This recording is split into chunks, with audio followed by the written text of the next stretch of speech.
Everyone, welcome back to buddies classroom. तो कैसे हैं आप सब? आई होप आप सब बहुत अच्छे होंगे और अपनी पढ़ाई अच्छे से कर रहे होंगे। तो आज हम स्टार्ट करने वाले हैं एक नया topic, that is C++ variables and it's type. जब हम C++ लैंग्वेज को यूज करते हैं कोई भी प्रोग्राम बनाने के लिए, तो बहुत सारे वेरिएबल्स को यूज करते हैं। तो उन्हीं वेरिएबल्स को आज हम डिटेल में डिस्कस करने वाले हैं कि C++ वेरिएबल्स क्या है और उसके टाइप्स क्या है। C++ के वेरिएबल्स को बेसिकली 4 टाइप्स में डिवाइड किया हुआ है: character variables, integer variables, double variable and float variable. तो आज हम इनको डिटेल में डिस्कस करेंगे। देखिए, C++ वेरिएबल्स, जब भी हम कोई भी प्रोग्रामिंग करते हैं C++ लैंग्वेज को यूज करके, तब हम बहुत सारे ऐसे वेरिएबल्स हैं जिनको यूज करते हैं अपने प्रोग्रामिंग में, ताकि हमारा जो प्रोग्राम है वो रन हो सके और हमारा आउटपुट जो है वो निकल कर आ सके विदाउट एनी एरर। तो आइए स्टार्ट करते हैं वेरिएबल की मीनिंग से। All the C++ variable must be declare before their use. जितने भी C++ वेरिएबल्स हैं उनको डिक्लेयर करना जरूरी है जब भी आप उन्हें यूज करते हैं। Values can be assigned two variable. जो वैल्यू है वो वेरिएबल्स को असाइन की जाती हैं, विच कैन बी चेंज, जिन्हें चेंज किया जा सकता है during program execution. Program execution के दौरान इन्हें चेंज भी किया जा सकता है। Variables name should be user friendly. जब भी आप वेरिएबल का नेम डिसाइड करते हैं तो वो यूजर फ्रेंडली होने चाहिए। आई होप क्लियर होगा कि वेरिएबल्स क्या है।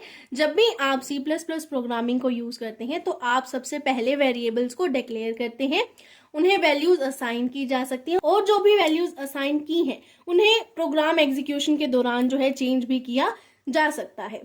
हमारे पास वेरिएबल के 4 टाइप गिवन है: character variable, integer variable, float variable and double variable. सबसे पहले हम स्टार्ट करते हैं कैरेक्टर वेरिएबल से कि कैरेक्टर वेरिएबल क्या है। These are used to store character constant. इन्हें किस लिए यूज किया जाता है? कैरेक्टर कांस्टेंट को स्टोर करने के लिए। कैरेक्टर कांस्टेंट कौन से होते हैं? जिनमें कैरेक्टर्स यूज किया गया, means A to Z।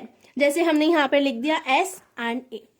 Clear कि कैरेक्टर वेरिएबल क्या है? जो कैरेक्टर कांस्टेंट को स्टोर करने के लिए यूज किए जाते हैं।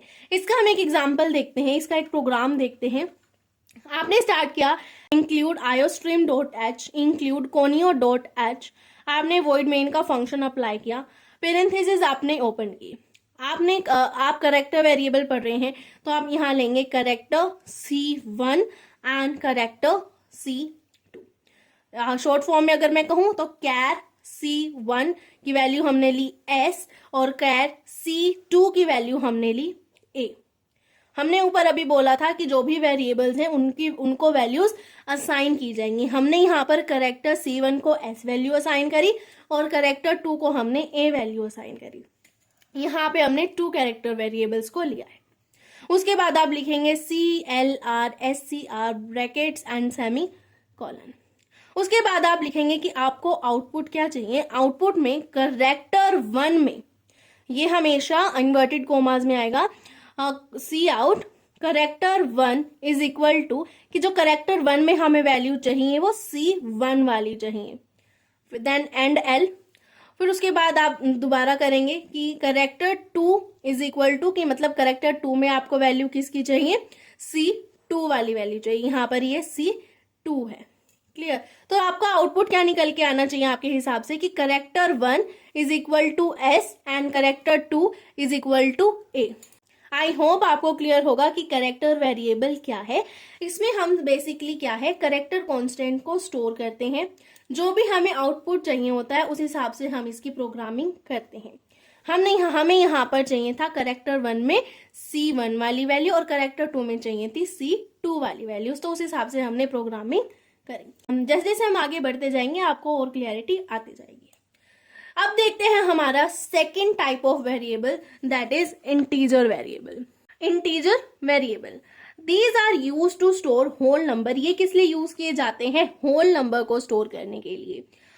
इसका एग्जाम्पल देखो, include iostream.h, include conio.h, void main। यहाँ तक तो सभी प्रोग्राम्स जो है वो सेम रहेंगे। ये 3 काम तो आपको हर एक प्रोग्राम में करना ही है। पेरेंथेसिस आपने ओपन किए। अब हम समझ रहे हैं इंटीजर वेरिएबल को, तो यहाँ पे हम लिख देंगे इंट, मींस इंटीजर। हमने 3 वेरिएबल लिए, इंटीजर लिए, ए बी सी और उनको होल नंबर वैल्यू असाइन करी 10, 2 and 100। Then again CLR SCR, ये भी आपको हर एक प्रोग्राम में करना है। Then brackets and semicolon. उसके बाद आपको आउटपुट चाहिए। आपने लिखा cout inverted comma begin x is equal to कि x की वैल्यू क्या आए जो a की वैल्यू है, and L inverted comma start y is equal to inverted comma close b की वैल्यू। ऐसे ही z is equal to c की वैल्यू। देखो मैं क्या कह रही हूं कि आपने a को वैल्यू असाइन करी 10, b को करी 2, c को करी 100। अब आपको आउटपुट चाहिए x, y और z के लिए। आप चाहते हो कि x में वो वैल्यू आए जो a की है, y में वो वैल्यू आए जो b की है और z में वो वैल्यू आए जो c की है। तो उस हिसाब से आपने यहां पर लिख दिया x is equal to a, y is equal to b and z is equal to c। तो आपका जो आउटपुट निकल के आएगा x is equal to 10, y is equal to 2 and z is equal to 100। जो भी मैंने आपको समझाने की कोशिश की है आपको समझ आ रहा होगा कि कैरेक्टर वेरिएबल क्या है एंड इंटीजर वेरिएबल क्या है और इनकी प्रोग्रामिंग किस तरीके से की जा रही है। थर्ड टाइप ऑफ वेरिएबल आता है हमारे पास डबल वेरिएबल। डबल वेरिएबल आपको ध्यान होगा जब हमने बिल्ड इन डेटा टाइप किया था। बिल्ड इन डेटा टाइप में हमने एक पढ़ा था फ्लोटिंग डेटा टाइप। फ्लोटिंग में भी हमने दो पढ़े थे, float data type and double data type. जो डबल डेटा टाइप है वो डबल वेरिएबल से रिलेट करता है। जो डबल डेटा टाइप था उसमें हमने पढ़ा था कि प्रिसीजन होता है और लार्ज रेंज रिप्रेजेंट की जाती है। वैसे ही यहाँ पर है डबल वेरिएबल भी जो है फ्लोटिंग पॉइंट नंबर को हैंडल करता है with much larger range and precision. Clear? जो डबल वेरिएबल है वो डबल डेटा टाइप से रिलेट करता है।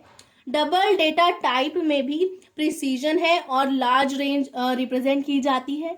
डबल वेरिएबल में भी लार्ज रेंज रिप्रेजेंट की जाती है एंड प्रिसीजन है। क्लियर? इसका एग्जाम्पल है include iostream dot H, include conio dot H, void में। हम डबल वेरिएबल डिस्कस कर रहे हैं तो यहाँ पर हम लिखेंगे डबल। ए को आपने वैल्यू दे दी ये और बी को आपने वैल्यू दे दी ये। CLR SCR आपने लिखा। अब आपको आउटपुट चाहिए कि x is equal to a, y is equal to b। कहने का मतलब ये कि x की जो वैल्यू आए वो a की वैल्यू के इक्वल हो और y की जो वैल्यू आए वो b की वैल्यू के इक्वल हो। तो आउटपुट क्या निकल के आएगा? x is equal to this and y is equal to this. I hope clear है कि डबल वेरिएबल क्या है। Double variable is related to double data type. Last but not least हमारे पास आता है फ्लोट वेरिएबल। देखिए float variable, float variable is used to store floating point number. जो फ्लोट वेरिएबल है वो फ्लोटेशन या फ्लोटिंग पॉइंट नंबर को स्टोर करने के लिए यूज किया जाता है। इसका एग्जाम्पल भी सेम बनता है, include iostream dot H, include conio dot H, void main. ठीक है, उसके बाद आपने पेरेंथेसिस को ओपन किया। फ्लोट वेरिएबल डिस्कस कर रहे हैं तो यहाँ पर आपने लिख दिया float a, b and c। इनको आपने वैल्यूज असाइन करी 10.2, 2.0 एंड 100.0। CLR SCR यहाँ पे अब आपको सी आउट चाहिए। a इज इक्वल टू क्या आए? a की value. b is equal to क्या आए? b की value and c is equal to क्या आए? c की वैल्यू। आपने इस तरीके से यहाँ पर प्रोग्रामिंग करी, पेरेंथेसिस को क्लोज किया, सेमीकोलन लगाया और ये आपका आउटपुट निकल के आ गया। a की वैल्यू क्या निकल के आएगी? 10.2। b की क्या निकल के आएगी? 2.0, 2 ही होता है। और c की क्या निकल के आएगी? 100.0, 100 लिख सकते हैं। तो ये है इसका आउटपुट। तो ये था फ्लोट वेरिएबल। इसी के साथ हमारा आज का टॉपिक खत्म होता है variables and it's type. I hope आपको आज की वीडियो पसंद आई होगी और जिसने प्रीवियस वीडियो नहीं देखी है वो प्लीज विजिट कर लीजिएगा, लिंक आपको नीचे डिस्क्रिप्शन में मिल जाएगा। And please like, comment, share and subscribe and press the bell icon. और जिसको भी वीडियो से रिलेटेड कोई भी क्वेरी है तो आप नीचे कमेंट बॉक्स में पूछ सकते हैं। मिलते हैं नेक्स्ट वीडियो में, तब तक के लिए बाय बाय, टेक केयर।